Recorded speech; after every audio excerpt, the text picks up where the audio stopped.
Once upon a time, there lived a little girl called Little Red Riding Hood. She wore a beautiful red cape that her grandma had made for her. One day, her mother said, "Come here, Little Red Riding Hood. Your grandma is not very well. I would like you to take this bread and cheese to her, but remember to stay on the path." Little Red Riding Hood set off to her grandma's house. She lived on the other side of the forest. As she was going to the wood, she met a wolf. He was waiting for her to get closer and closer and closer, and then he jumped out from behind a tree. The wolf asked, "Where are you going to?" Little Red Riding Hood said, "I am going to see my grandma because she is not very well." Then the wolf glared at her and said, "See these pretty flowers? Why not pick some? I am sure your grandma will love them." "What a great idea," said Little Red Riding Hood, and she skipped from the path to look for some flowers for her grandma.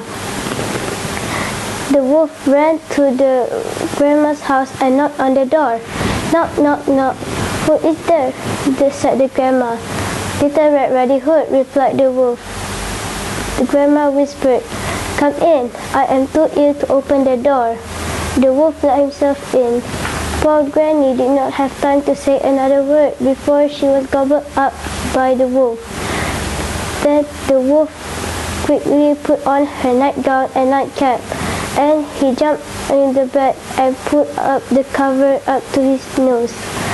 Unaware of what happened, Little Red Riding Hood joyfully came to the grandma's house and knocked on the door. "Knock, knock."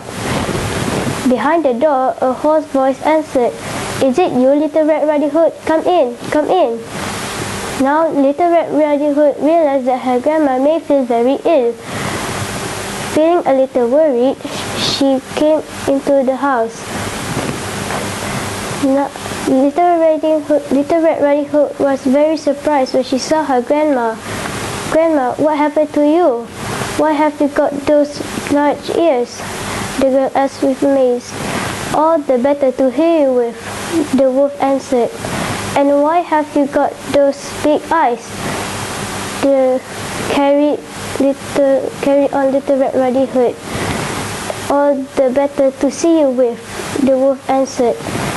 "And why have you got those big, sharp teeth?" continued Little Red Riding Hood. "All the better to eat you." Below the wolf gobbled her up with a jump and a gulp. "Yummy," he said while patting his tummy. But the wolf didn't know that a forest ranger was passing by.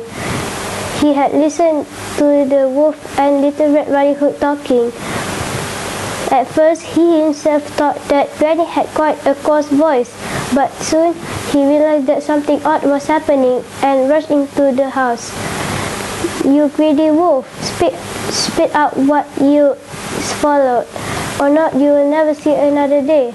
Surprised and frightened, the wolf quickly spat out Little Red Riding Hood and her grandma. Little Red Riding Hood and her grandma thanked the brave forest ranger, and the grandma soon felt a little better after eating the food that Little Red Riding Hood brought.